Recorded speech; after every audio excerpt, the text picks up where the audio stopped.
Bonjour à tous, Laurent David. Je suis heureux de vous accueillir en tant que modérateur de la conférence Arrêtez de cramer du gaz, passer à la facilitation hybride, animée par Édouard Villemain, coach Lean et coach agile indépendant, et Hervé Tran, coach agile systémique chez Blue Sky.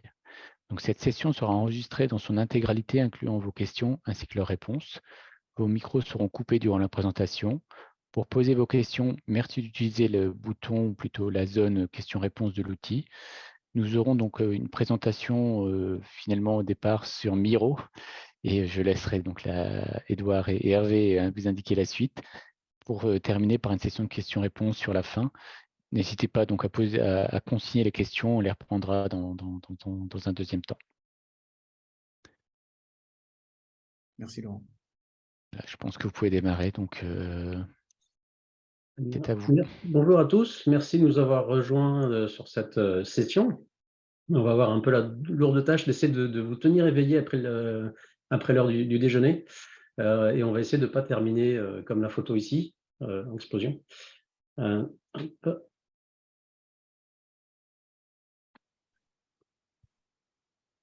Edouard. Oui. Donc, merci à nos sponsors, Michelin, Praxis, ZenValue, SQLI. Merci évidemment au PMI de nous permettre d'organiser cet événement. Et merci aux associations nombreuses, sponsors Silver.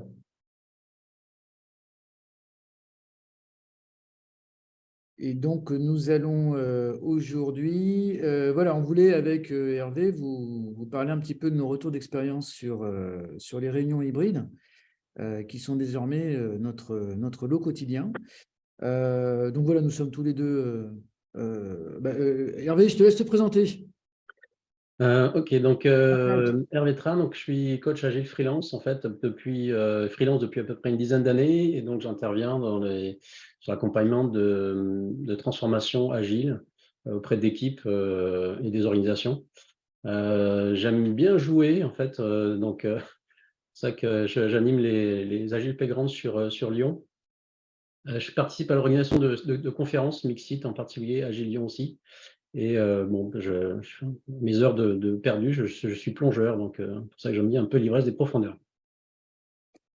Et quant à moi, coach indépendant depuis bientôt 7 ans, j'ai commencé dans la grande distribution en Italie. Après, j'ai pas mal bossé dans le milieu du manufacturing.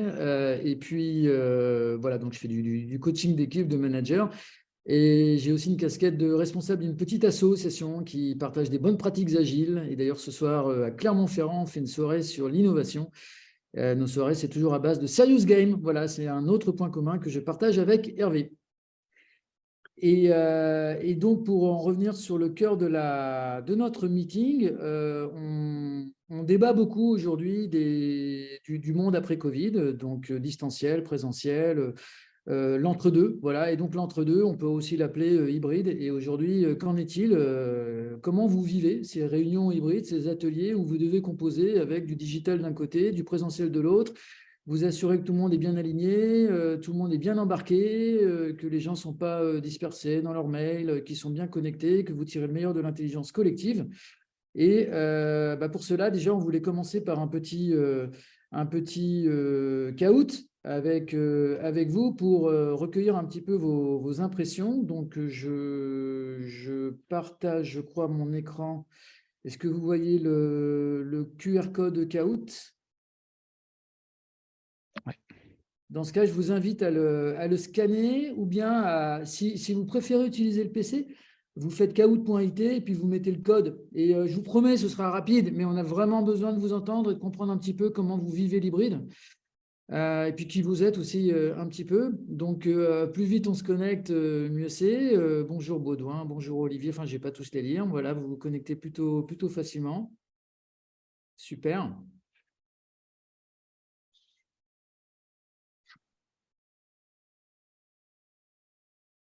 Bienvenue à tous. Donc là, vous êtes 18. Bon, l'idée, c'est que les 58 participants de Zoom Event, ils deviennent 58 sur Kahoot. Donc, on va espérer un quorum de 60%. Là, il y a 60 participants sur Zoom Event. 60%, ça fait 36. Allez, encore 12 et puis on va commencer le caout. Vous êtes très rapide, malgré la digestion post-repas. Waouh, vous êtes impressionnant, je n'arrive plus à vous compter. Heureusement qu'il y a les outils pour faire ça.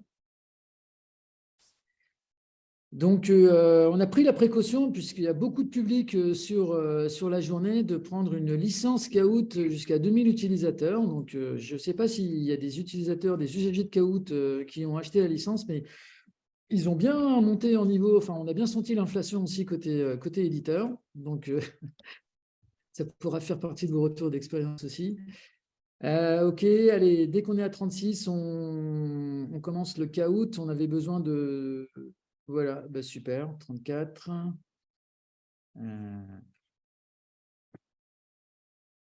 Laurent, si tu vois qu'il y en a qui galèrent, tu n'hésites pas à nous le dire. Ouais, pour l'instant, Pour l'instant, tout va bien. Jusqu'ici, tout va tout bien. va bien. Il n'y a eu que des bons jours, donc tout ça, c'est bon. Et question qu'on passe encore des bons jours.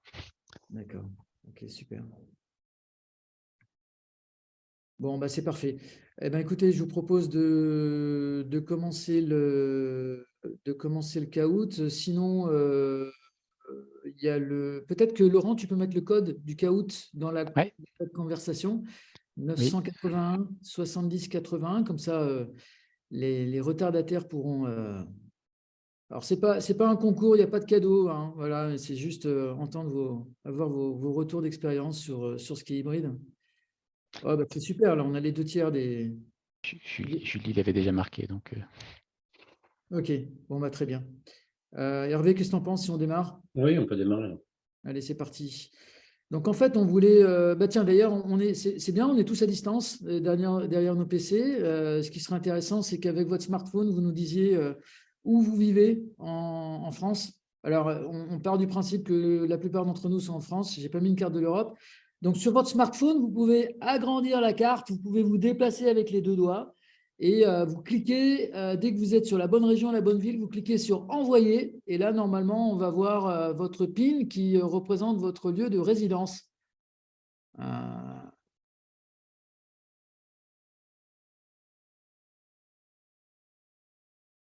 Voilà. Par contre, pourquoi on ne les voit pas? Ah, bah voilà, ça y est, on commence à voir. Il y en a pas mal en région Rhône-Alpes, pas mal en région en Île-de-France. OK, on a un Alsacien, Grand Est, OK, Occitanie, mais on voit bien que c'est une journée nationale, PMI. On pourrait comparer avec les participants des chapters des différentes régions PMI. OK, donc bah, merci voilà, on voit que vous êtes un peu de partout en France aujourd'hui. Donc, c'était une petite façon de se présenter. Alors, ce qu'on aimerait comprendre aussi, c'est, allez, si vous aviez un mot pour qualifier votre expérience de l'hybride, réunion hybride, on parle donc de personnes qui sont tantôt sur site, tantôt à distance. Une réunion hybride, c'est dès qu'on a une personne à distance avec un groupe en présence, ça c'est une réunion hybride, hein, par exemple. Donc, on a timeboxé volontairement pour que ce ne soit pas trop long, voilà. Donc, il reste 2 secondes. Alors, qu'est-ce que vous en dites? Compliqué, complexe, télétravail, eh ben oui. Galère, ça revient. Problème technique. Il n'y a pas beaucoup de mots hyper positifs forcément. Bordel, top, j'entends rien. Facilité, ouais. Donc, on le voit, hein, il y a matière à progresser. Glace, ah oui, c'est glaçant. On aurait préféré Icebreaker. Toujours au télé, épuisant, intense. Oui, bah voilà. Et donc, bah, le constat, la proposition de valeur de ce petit atelier, c'est que voilà, maintenant que c'est notre lot quotidien, que peut-on faire pour rendre les moments moins difficiles, moins galères? À votre avis, c'est quoi votre proportion de réunions hybrides dans votre vie professionnelle? Comme ça, là, juste pour savoir. C'est de 0 à 20%, de 20 à 40%, 40 à 60%. Allez, il reste 8 secondes, on essaie de faire vite sur le smartphone. Ah, vous répondez très très vite, vous êtes au taquet. OK, donc on voit quand même que y a une majorité qui passe plus de 60% de leurs réunions en hybride. C'est assez impressionnant. Enfin, vous me direz, ceux qui sont là à cette conférence le sont aussi parce qu'ils passent probablement beaucoup de temps en hybride. Donc, c'est un petit peu biaisé à ce niveau-là. Néanmoins, vous êtes la majorité à être au-delà de 60%. Donc, ça va nous permettre d'échanger par rapport aux tips qu'on va vous proposer avec Hervé. Alors là, c'est une question avec une bonne réponse. Voilà. À votre avis, quelle est la proportion d'actifs qui travaillent, de la population française qui pratique le télétravail?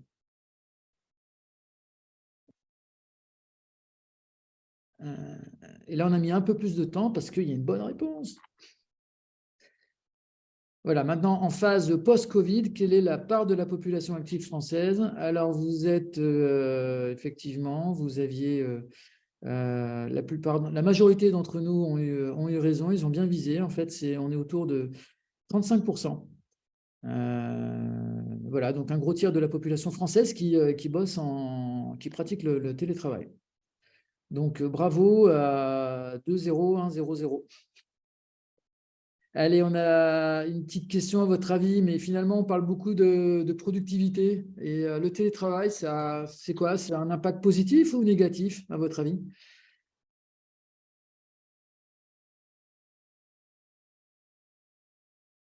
Ouais, alors en fait, il n'y a pas pas beaucoup de statistiques. Il y a pas mal d'études qui ont été faites et il apparaît que la productivité est assez faible quand il y a 0% de télétravail. Enfin, elle est faible. Elle est moyenne quand il y a 0% de télétravail.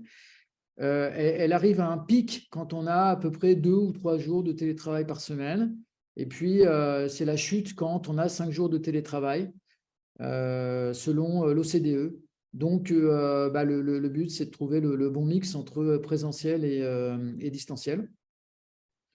Et puis, un petit sondage. Est-ce qu'à votre avis, c'est une bonne pratique que toutes et tous allument leur webcam pendant une visioconf?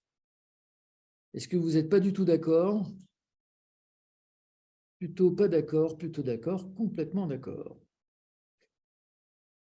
Alors, vous êtes plutôt d'accord et complètement d'accord. Oui, il y a quand même une majorité qui pense que c'est une bonne pratique quand toutes et tous allument leur webcam. Alors, on vous a posé cette question parce que finalement, on s'est rendu compte qu'avec le télétravail, en termes d'empreinte carbone, il y avait un gain. Finalement, il y a un gain de faire du télétravail. Néanmoins, ce gain est réduit par certaines pratiques nouvelles, et notamment on s'est aperçu qu'avec le télétravail, il y avait des nouveaux déplacements qui se faisaient, qu'on ne faisait pas avant. Par exemple, quand avant, on profitait d'aller au travail et de revenir du boulot pour aller faire les courses, eh bien, cette pratique, elle perdure dans le cadre du télétravail, sauf si livraison à domicile. Mais des fois, on a des déplacements en plus, un aller-retour en plus dans la journée, même si on est en télétravail, qu'on n'avait pas avant, en fait, quelque part. Et pas que pour les courses, mais pour des activités aussi nouvelles. Et puis, il y a de la pollution numérique, du fait qu'on voyage beaucoup plus on consomme beaucoup plus sur le net. Et l'usage des webcams est consommateur, en fait. On dit qu'une heure et demie avec 10 personnes, ça consomme 900 grammes de CO2.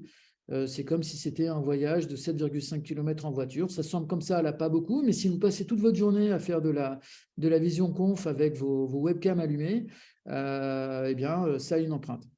Donc, une bonne pratique, c'est de l'allumer uniquement quand vous parlez. Ce que nous sommes en train de faire avec Hervé. Voilà, donc merci pour ce partage. Hervé, je te propose de reprendre la main sur le Miro. C'est parti. Et donc, on a écouté un petit peu votre vécu autour de l'hybride.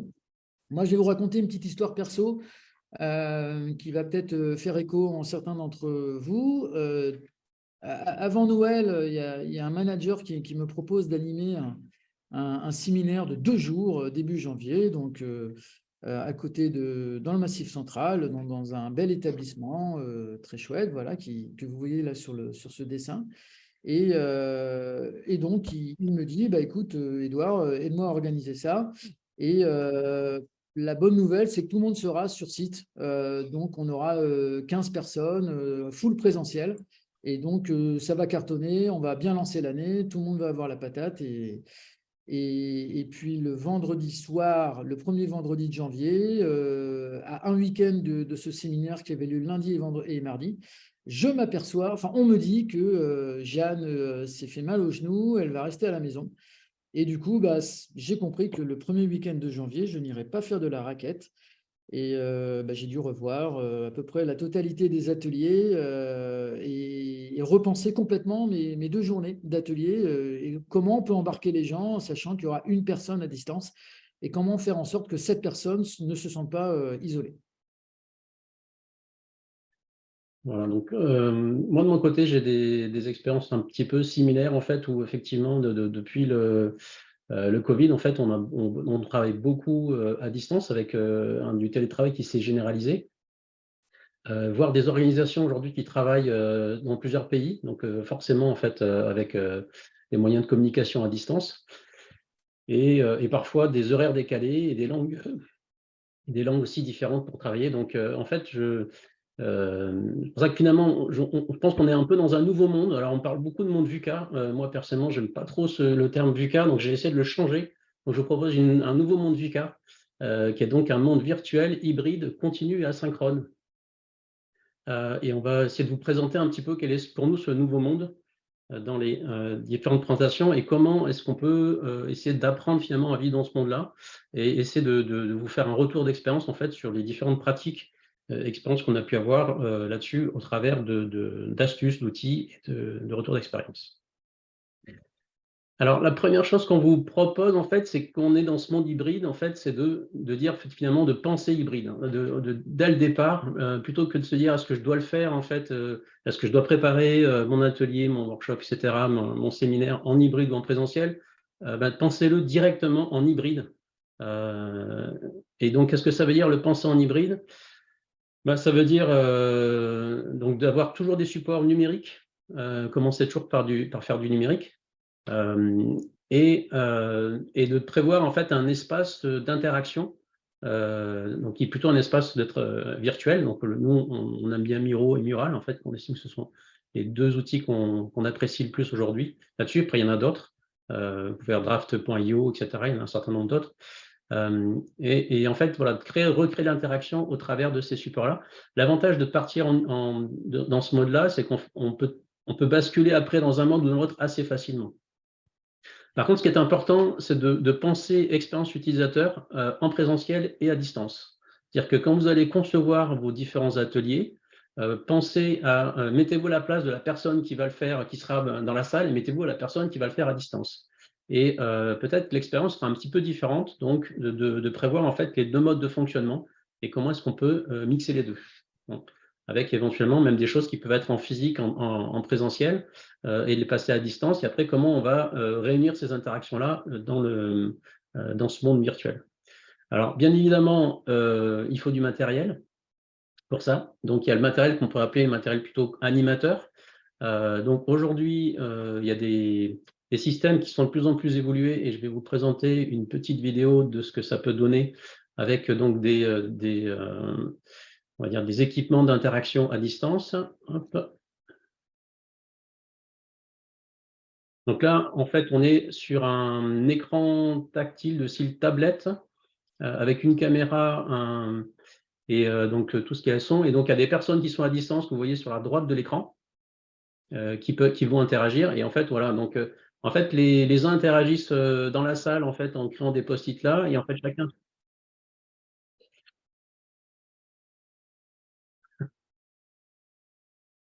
Voilà.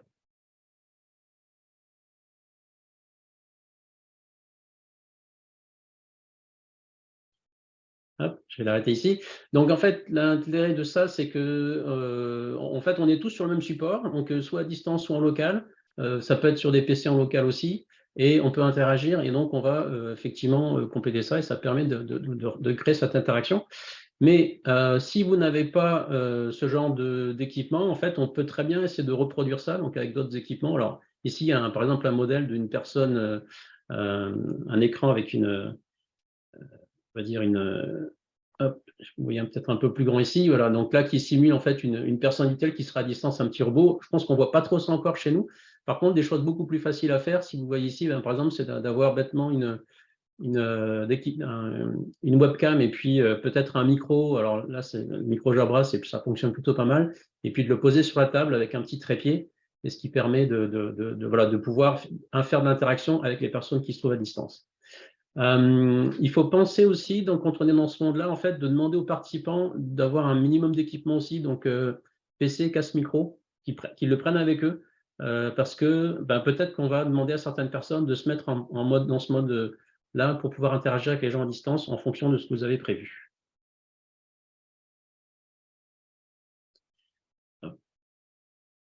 Alors, ensuite, on va dire qu'il y a les classiques de l'organisation de réunions de workshop qui sont là, mais je pense que c'est encore plus vrai à distance. Donc, faire plus court, plus actif.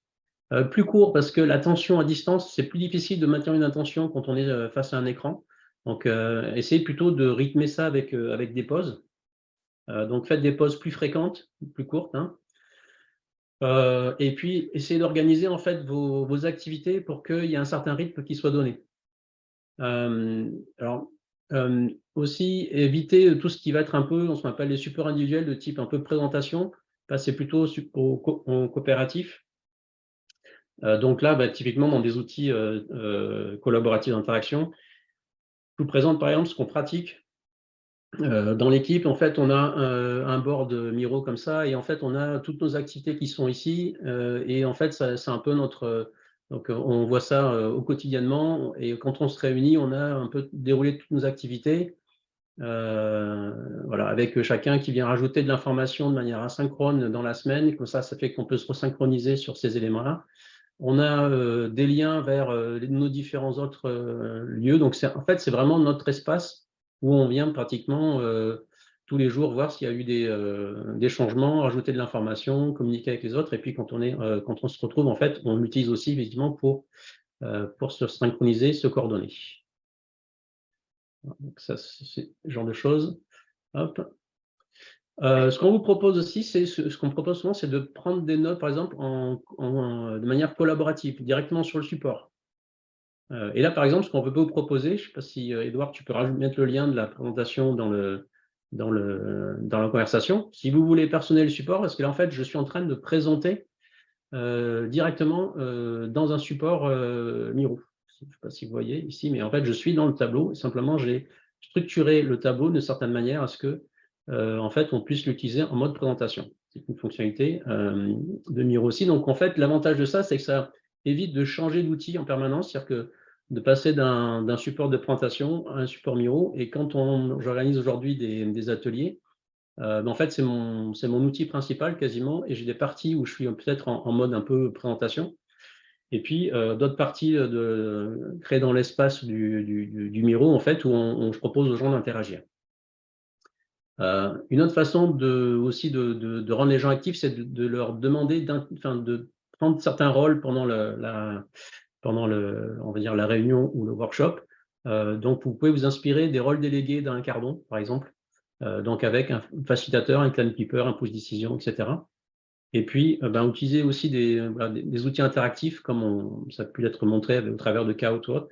Tout ce qui vous permet de générer de l'interaction et de l'action pour éviter que les personnes, surtout les personnes qui sont en distance, en fait, finalement, se décrochent et puis se mettent à faire autre chose.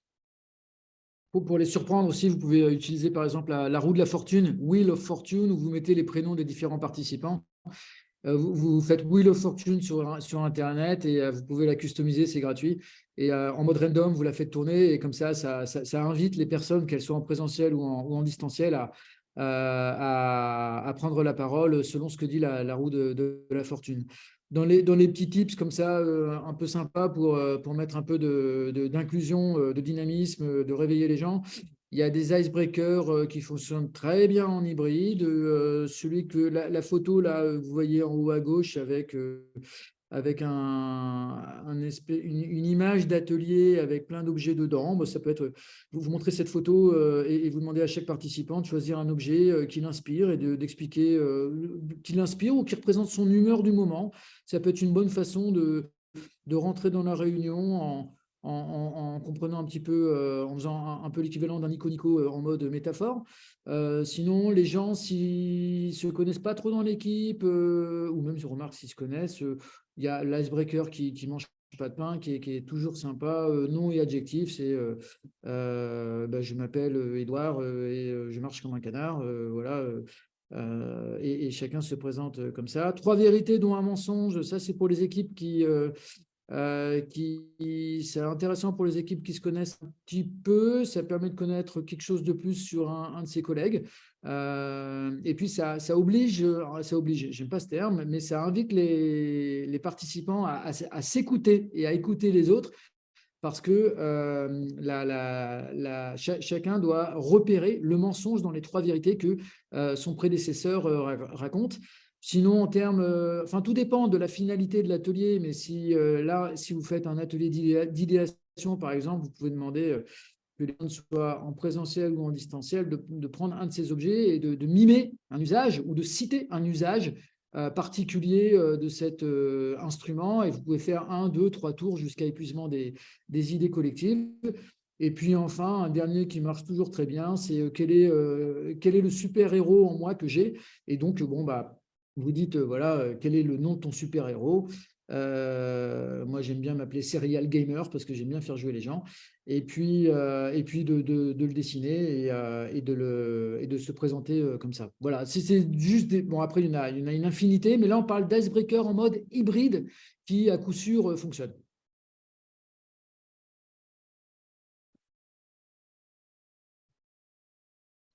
Ok, Et puis, ouais, vas-y, Hervé. Donc en fait, pour régénérer de l'interaction, alors là c'est de l'hybride, mais ça peut aussi, ça fonctionne en full distanciel. En fait, vous pouvez très bien rajouter des choses un peu visuelles pour pouvoir échanger à distance. Donc il y a un certain nombre d'endroits où on peut trouver des cartes comme ça. Donc là, on est sur le site de Lisette Schneiderman, collaborationsuperpowers.com, hein, qui vous propose en fait différentes cartes que vous pouvez imprimer, découper, et puis vous les montrer à la caméra. Voilà, ça permet de rajouter de l'interaction aussi là-dessus. Voilà. Collaboration Superpowers, on vous le recommande. C'est un site énormissime en termes de ressources pour les réunions à distance, les ateliers à distance. Donc, tout ne se prête pas à l'hybride, mais il y a pas mal d'outils, de ressources qui sont intéressantes pour les réunions en hybride. Voilà. Donc là, maintenant, on est vraiment plutôt dans la partie facilitation hybride. Parce que là, avant, c'est un petit peu classique. Là, ce qu'on vous conseille finalement quand vous organisez quelque chose en hybride, c'est d'être dans un mode de facilitation dans les 2 mondes. Alors, qu'est-ce que ça veut dire de faciliter dans les 2 mondes? En fait, donc là, vous avez des personnes qui sont présentielles et des personnes qui sont distancielles. Donc, de penser les différents ateliers pour chacun, de comment vous allez organiser en fait les interactions. Donc, ça peut être des interactions vous pouvez, si vous faites des sous-groupes, vous pouvez faire des sous-groupes en présentiel et sous-groupes en distanciel, par exemple, si c'est plus facile en termes de communication, ou inversement, faire des sous-groupes en fait où vous faites participer des gens en présentiel, des gens en distanciel. Donc, à ce moment-là, ça nécessite effectivement que les personnes soient équipées de PC casques pour pouvoir se connecter. Et une des choses qu'on vous recommande, en fait, finalement, dans ce mode-là, surtout si vous avez des gros workshops, c'est d'avoir 2 facilitateurs et en fait, avoir un facilitateur qui est dans chaque mode de facilitation. C'est-à-dire une personne qui va s'occuper des gens en présence et une personne qui va s'occuper des gens à distance. Et donc, c'est ce qu'on a déjà pratiqué avec Édouard sur un certain nombre d'événements. Là, typiquement, c'était un séminaire. Et donc, en fait, il y avait des ateliers qui étaient proposés en présentiel. Et donc, on avait préparé nos supports en numérique et on les avait imprimés tout simplement pour les proposer aux personnes. Il y avait des personnes qui étaient à distance, en fait, qui avaient le même support sur un outil de type Miro, par exemple. Et donc, eux, en fait, ils interagissaient sur le support Miro. Et ensuite, ce qu'on a fait, c'est qu'on a réintégré en fait les productions, on va dire, qui étaient faites localement dans le tableau numérique. Ce qui fait qu'à la fin, en fait, tout le groupe en fait, avait le consolidé de l'ensemble des résultats des ateliers sur le support numérique. Voilà, donc c'est là, en fait, quand on passe d'un monde à l'autre, ben, finalement, c'est de se dire comment est-ce que j'ai un support numérique, ben, je vais peut-être l'imprimer. Donc là, on avait prévu une imprimante et en fait, ils nous envoyaient des photos ou autre chose qu'ils préparaient et on pouvait les imprimer et les coller au mur. Et puis, inversement, ben, on prenait soit des photos, etc. Et en fait, on les réintégrait dans le tableau, dans le board, à la volée. Ce qui fait que ça a permis à la fin d'avoir un résultat consolidé dans les deux mondes.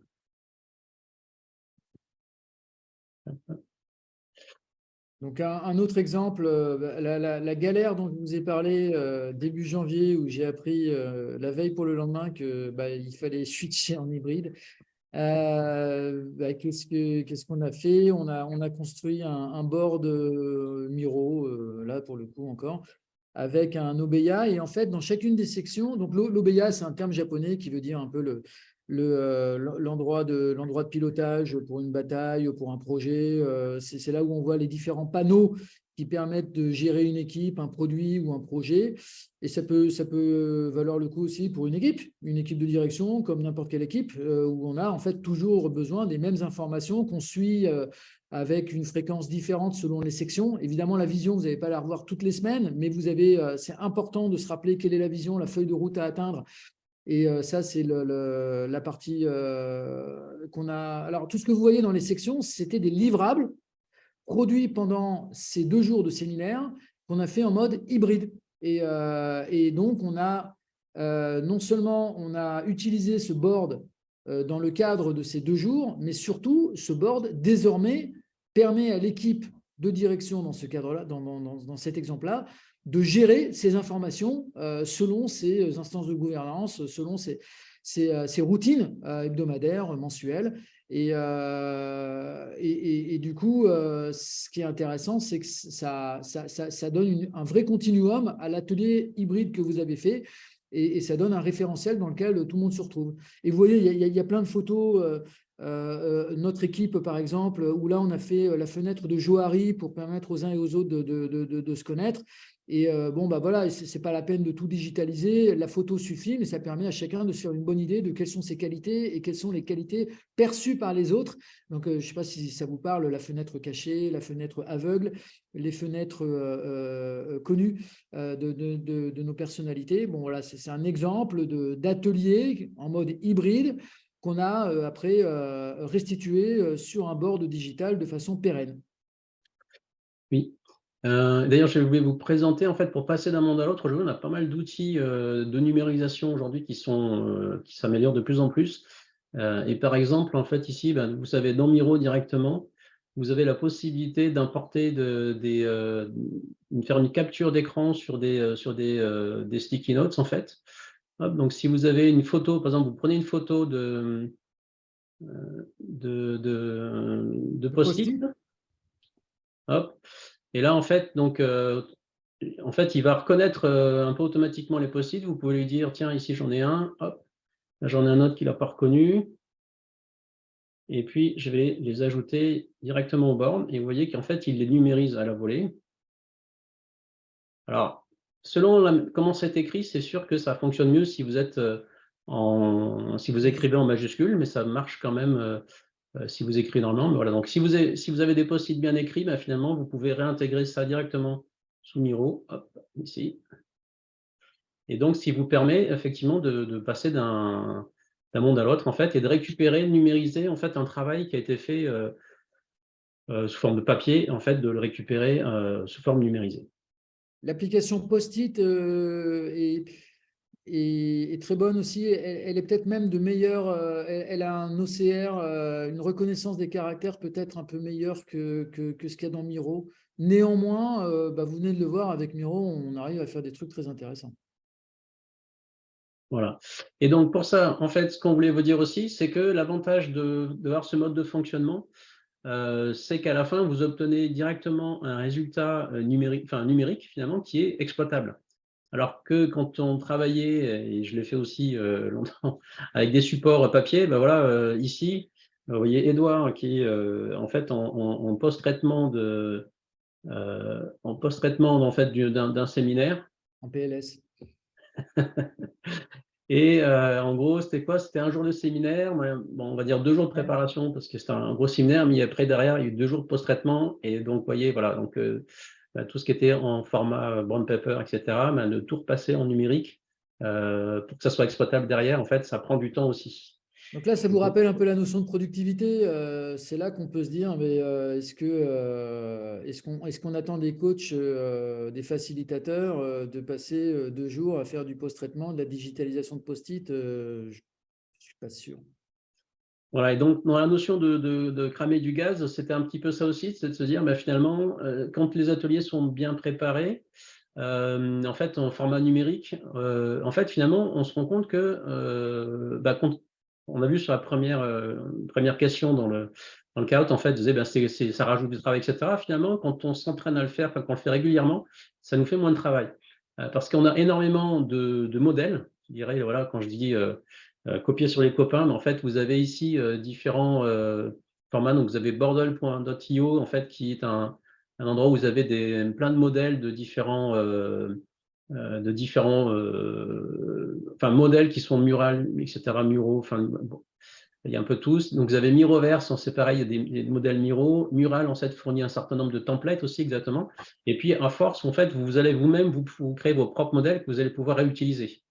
Et finalement, c'est assez confortable de dire, tiens, je vais construire en fait mes ateliers à partir de mes propres modèles. Donc moi, c'est ce que je fais maintenant, c'est-à-dire que j'ai un tableau avec mes modèles et en fait, je copie-colle. Une fois que je prépare quelque chose pour l'un, j'en fais une copie que je garde comme modèle et en fait, quand j'ai besoin de réutiliser, c'est beaucoup plus facile. Même en live, en fait, je peux très bien prendre une partie de ça et le coller finalement dans le tableau dans lequel on interagit. Numériser en live, faites des photos, etc. Vous les réintégrez. Voilà, ça vous évite de passer du temps derrière.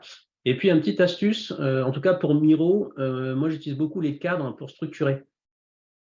Vous voyez, ici, en fait, là, on est plutôt en modèle présentation, mais tout ça, en fait, c'est basé sous forme de cadres. Et l'avantage des cadres, en fait, c'est que je peux les exporter très facilement. C'est-à-dire que là, si je suis en mode présentation, et si je sors du mode présentation, hop, je fais un export, je sauve en tant que PDF directement.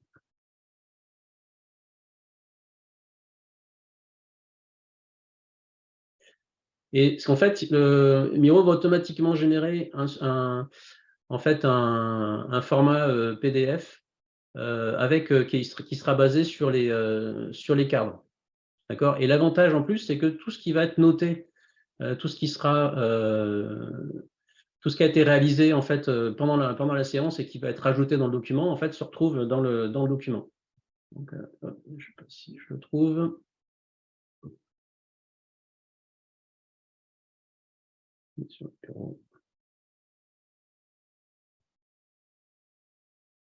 Donc, voici le document que je viens de générer. Et vous voyez qu'en fait, ça me donne un format PDF en fait, qui est directement exploitable. Donc, souvent, en fait, à la fin de la journée, il suffit d'exporter le document en fait, et vous pouvez l'envoyer par mail et hop, vous avez terminé finalement le post-traitement. Ou mieux, vous envoyez le lien qui vous amène sur le Google Drive ou sur le Teams. Enfin, vous voyez quoi, mais cramez moins de gaz. Voilà, donc en fait, le message qu'on voulait vous faire passer, c'est que pour nous, finalement, savoir travailler en hybride, en fait, c'est vraiment l'opportunité de revoir nos modes de fonctionnement. Ça nous offre de nouveaux avantages, puisqu'en fait, c'est une nouvelle façon de travailler. On peut peut-être avoir des facilités dans les interactions, les collaborations. Vous pouvez être avec des personnes qui sont, avec qui vous ne travaillerez pas normalement. Moi, c'est un peu l'opportunité que j'ai eue aussi, en fait, au travers du Covid, de commencer une collaboration à distance et finalement, qui a basculé après dans un mode un peu hybride, en fait, où j'interviens une partie du temps en présentiel, une partie à distance. Et en fait, je pense vraiment que les organisations doivent apprendre en fait à travailler dans ce monde hybride et nous, en tant que facilitateurs, on doit vraiment être là aussi pour aider les organisations et les équipes en fait à continuer à travailler et à améliorer les interactions dans ce mode-là. Voilà. Un autre petit tip qui nous vient en tête, n'hésitez pas à profiter des API qu'il y a entre les applis pour permettre une expérience utilisateur plus intégrée. Par exemple, dans Teams, vous pouvez intégrer Miro. De cette façon, vous n'avez plus besoin d'envoyer le lien sur le board Miro dans la conversation Teams, puisque Miro est directement intégré dans l'écran de Teams et les utilisateurs peuvent bouger leur post-it, faire leurs manœuvres sans besoin de se connecter sur Miro. De même, Zoom fonctionne, alors pas Zoom Event parce qu'on n'a peut-être pas la licence qu'il faut, mais Zoom s'intègre très bien avec Kahoot. Et si on avait eu cette licence-là, cet upgrade dans le cadre de cette conf, je ne vous aurais pas demandé d'aller scanner le QR code, mais c'était intégrable. Voilà. Donc, n'hésitez pas à vous challenger un petit peu. Et comme ça vous permet d'apprendre progressivement et vous allez devenir de plus en plus des facilitateurs experts qui n'auront plus peur du monde digital. Et je suis bien placé pour vous le dire, n'étant pas du tout tech de profil. Voilà, donc ce qu'on peut vous proposer maintenant, c'est que si vous avez le lien du Miro, en fait, de venir rajouter éventuellement des informations là, hein, si vous avez des astuces aussi, des bonnes pratiques, etc. Parce que l'idée pour nous aussi, c'est un peu de recueillir des choses et puis de les rajouter un petit peu au fur et à mesure dans la conférence.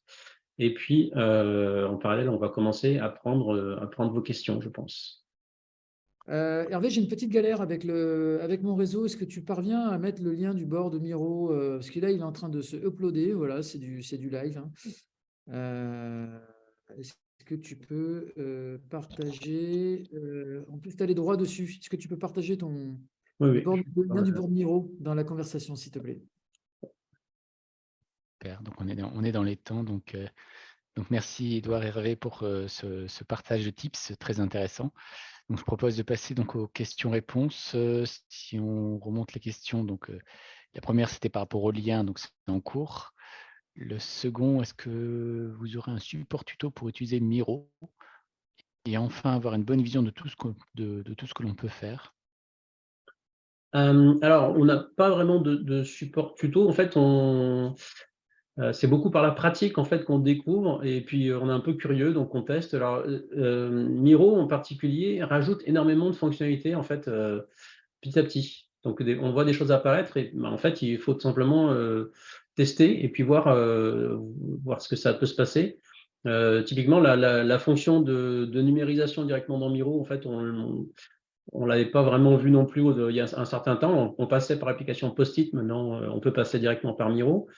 Il y a des choses, par exemple, on peut coupler certaines choses, typiquement dans Zoom ou dans, je ne sais pas si Teams le fait, mais Hervé, je me permets, Hervé, il faudrait que tu autorises tout le monde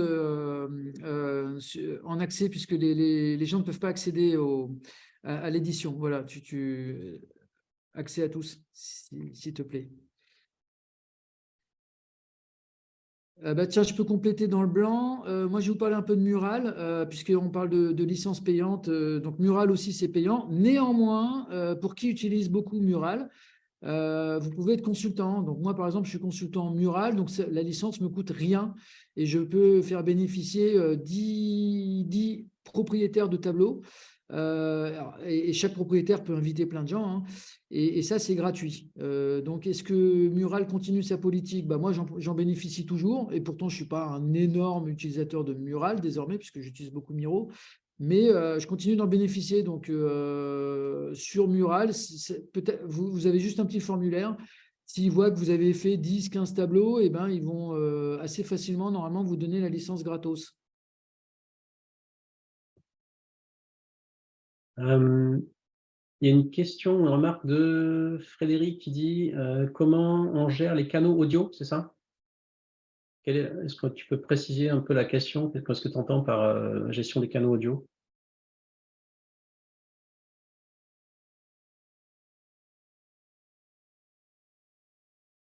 par écrit, hein, il n'a pas le… Oui, j'essaie de voir s'il rajoute de l'information dans le chat. Alors, pour les canaux audio, en fait, oui, c'est vrai qu'on n'a peut-être pas présenté ça, mais donc il y a une certaine discipline en fait à avoir quand on parle. En particulier, si on est vraiment tous ensemble en hybride, pour que les personnes à distance entendent, en fait, il y a une certaine discipline en local pour qu'il n'y ait qu'une seule personne qui essaie de parler à la fois. C'est vrai que quand on commence à parler à plusieurs, c'est compliqué quand on est à distance d'entendre ça. Après, souvent, ce qu'on fait, c'est que quand on est un peu trop nombreux, justement, on va créer des sous-groupes. On va privilégier le fait de travailler en groupe de, mettons, peut-être de 4-5 personnes. Et pour ça, eh ben on va créer donc soit des groupes physiquement sur place et des groupes à distance. Et donc, on va couper le son entre la salle et par exemple le Zoom. Et donc, les gens qui seront à distance vont communiquer ensemble et sans perturber et sans se faire perturber par les gens qui sont en local. Ou on peut créer aussi des salles de ce qu'on appelle de sous-commission, en fait, des salles hybrides où on va déplacer les personnes au travers de l'outil Zoom. Donc là, on se retrouve un petit peu en mode distance, on va dire, classique. Et par exemple, ça, je l'ai pu le faire lors d'une formation hybride, en fait. J'ai fait une formation où il y avait des gens en présentiel, des gens en distanciel. Et à un moment donné, donc, quand j'étais en mode présentation, là, c'était simple, je demandais à tout le monde de couper les micros, puis c'est moi qui faisais la présentation. Et quand on passait en mode un petit peu atelier, et bien en fait, on privilégiait, là, j'avais plutôt privilégié le fait de dire, il y a le groupe qui est en local et un groupe qui est à distance. Et en fait, tout simplement, on coupait le micro de la salle. Et donc, les gens à distance, en fait, interagissaient entre eux et tout le monde était dans le même tableau. C'est-à-dire que j'avais prévu dans le tableau Miro, en fait, 2 espaces de travail. Donc, chaque groupe avait son espace, interagissait, pouvait voir ce qui se passait sur l'espace voisin sans entendre finalement les conversations. Et là aussi, dans la formation, il y avait une autre personne, en fait, qui était un facilitateur et qui, lui, était dans le… Enfin, un ou deux se mettaient dans un groupe en présentiel et puis un autre qui était, on va dire, j'avais un assistant formateur qui était à distance et donc qui permettait de gérer les interactions des personnes à distance. Je ne sais pas si j'ai répondu à la question des canaux audio. Est-ce que c'est géré par Miro pour faire des groupes? Alors en fait, je pense qu'on n'a pas besoin de faire de groupes dans Miro. On a plutôt besoin de créer des espaces. C'est-à-dire qu'en fait, souvent, on délimite un espace de travail qui est bien identifié. Donc, on utilise en fait une structuration à base de cadres. Et puis, on peut dire, ben voilà, ça, c'est le cadre de travail d'un groupe et ça, c'est le travail d'un autre groupe. Et on va simplement dire aux gens, ben vous, dans Miro, vous vous déplacez et vous interagissez sur cette partie-là. Je pense que c'est mieux que de créer, en fait, parce qu'on pourrait créer 2 bords Miro, mais en fait, ça rajoute de l'interaction, de fait de voir en fait ce qui se passe à côté. D'ailleurs, c'est intéressant de savoir si on demande à des groupes de fonctionner comme ça, est-ce qu'ils ont la curiosité d'aller voir ce qui se passe à côté ou non? Alors, ça peut être intéressant. Donc, je ne pense pas qu'on ait besoin de créer des groupes dans Miro. La création de groupes, elle est plus dans le fait de ne pas se perturber quand on va discuter entre nous. Et ce qui peut être assez sympa, c'est en début d'atelier, vous mettez un post-it par prénom de participant ou encore mieux son avatar ou sa photo. Et puis là, vous leur dites, bon voilà, il y aura 3 espaces de travail. Maintenant, vous vous répartissez comme des grands. Vous avez 3 minutes pour mettre votre avatar sur le groupe qui vous intéresse. Il faut des groupes homogènes. Et puis, en 5 minutes, les gens s'arrangent très bien et comme ça, ils s'approprient l'espace de travail. Voilà, c'est ça, tout à fait. Donc, en fait, chacun peut venir ajouter en fait, son nom en post-it sur l'espace où il va interagir et comme ça, on sait qui est présent et qui interagit dans le domaine.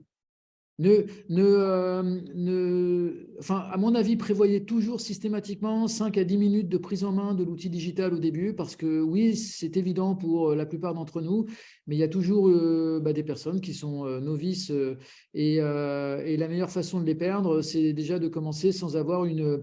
Moi, j'aime bien avoir un petit espace de bac à sable où je demande 3 opérations. Voilà, créer un post-it, change la couleur de post-it, change la police ou la forme du post-it, transforme le post-it en objet, enfin ça dépend de l'atelier après, par la suite, mais c'est vraiment important que tout le monde se sente confortable avec l'outil.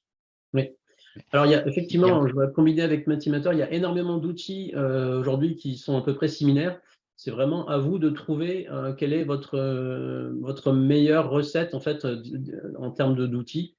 Voilà, donc chacun après va préférer l'un ou l'autre, c'est pas tout l'importance. L'essentiel, c'est de c'est d'être assez à l'aise avec, donc de faire pas mal de choses, et puis de creuser un petit peu, parce qu'on découvre plein de fonctionnalités en fait dans ces outils. Par exemple, on revient sur du matériel. Des fois, si vous voulez, vous avez des gens qui sont à distance et puis vous écrivez sur le tableau. Des fois, le tableau n'est pas forcément bien placé ou lisible à partir de la caméra qui est au mur.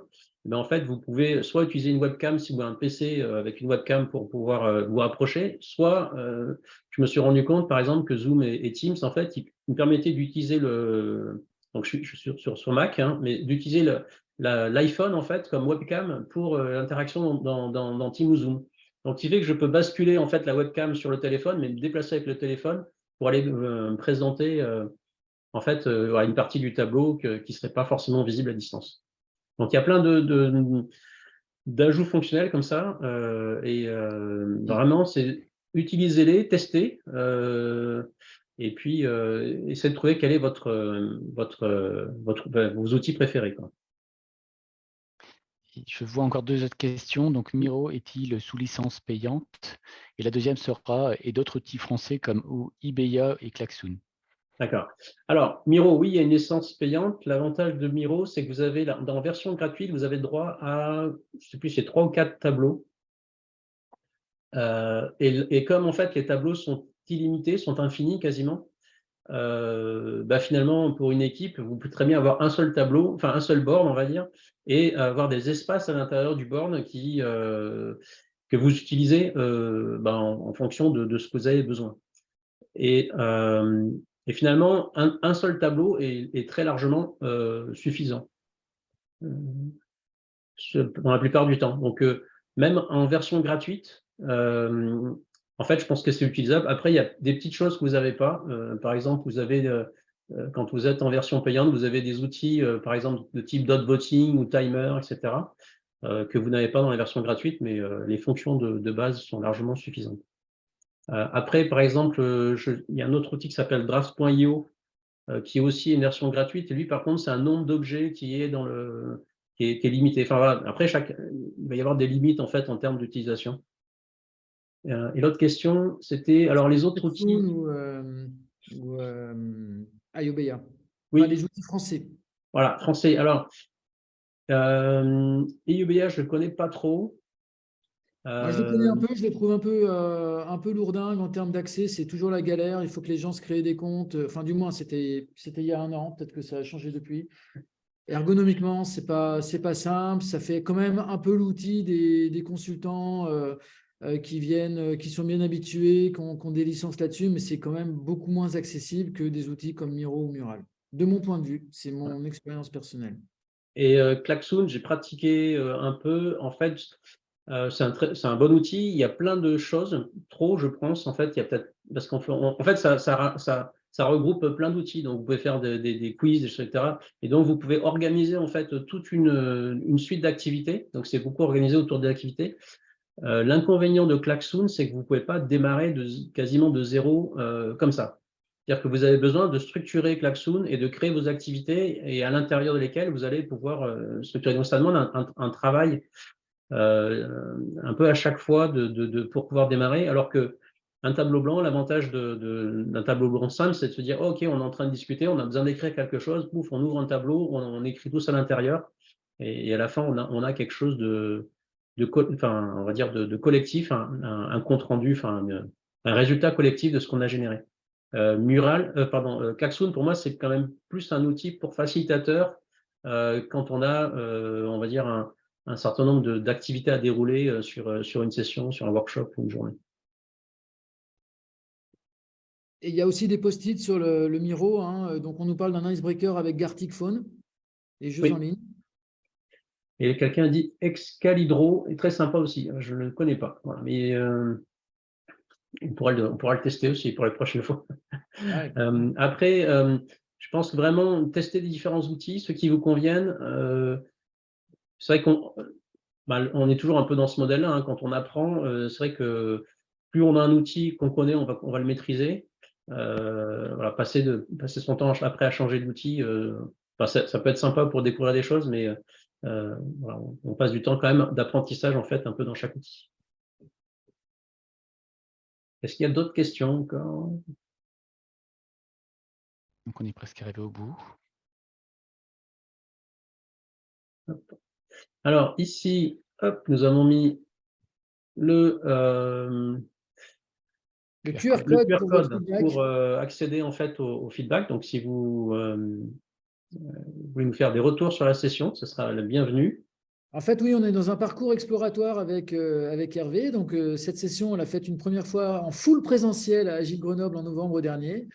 Il y avait beaucoup de monde. Les retours ont été intéressants. On nous a dit on nous a proposé évidemment deux, trois améliorations qu'on a essayé d'intégrer dans cette session. Je ne vous en parle pas pour ne pas vous influencer.